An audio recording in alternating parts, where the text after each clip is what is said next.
Bienvenue, je m'appelle Merwen de Pixedo. Je vais te présenter aujourd'hui les deux nouveautés de la marque Quadralight, qui est une marque de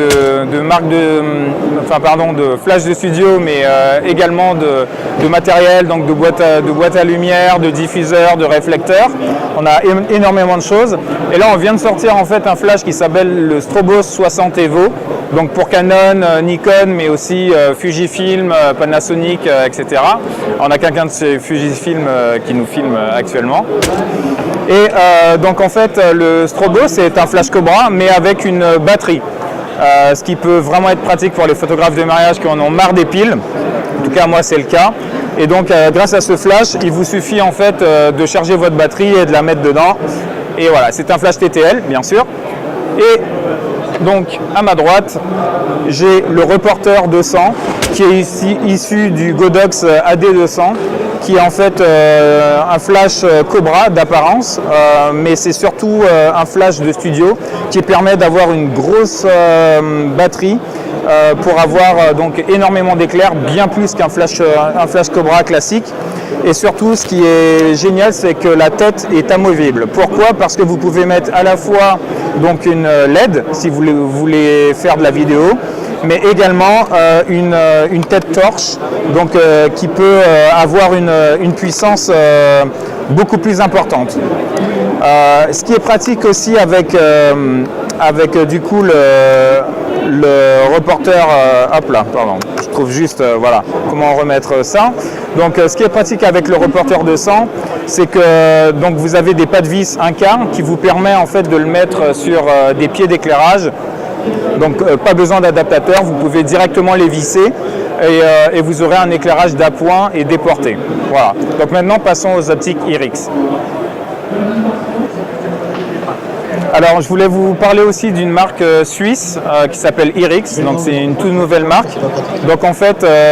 Cette marque présente deux objectifs, donc un 11 mm et un 15 mm. Ce sont deux optiques pour le plein format, pour les boîtiers full frame. Et surtout, ce qui est exceptionnel, c'est que ces deux optiques ont très peu de distorsion, donc c'est pas du tout des optiques fisheye, ce qui est assez révolutionnaire pour un 11 mm. Grâce à ces optiques-là, vous pourrez vraiment avoir des images rectilignes. Ce qu'on vient de sortir aussi pour le 15 mm, parce que tous les amateurs de paysage vont me demander « ouais, mais qu'en est-il des filtres ?» C'est très simple.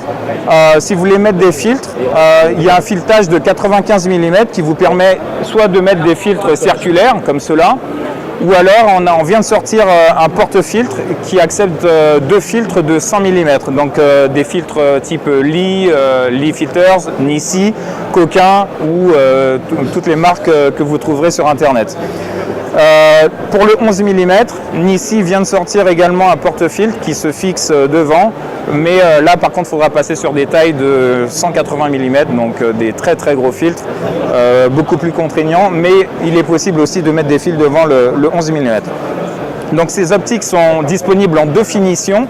J'ai avec moi les deux finitions, la Firefly qui est en fait un boîtier en polycarbonate, et la Blackstone qui est un boîtier en magnésium aluminium. La Blackstone, qui est la finition la plus haut de gamme, a également en fait un joint torique, pour ceux qui vont faire des photos de cascade ou aller dans des milieux tropicaux.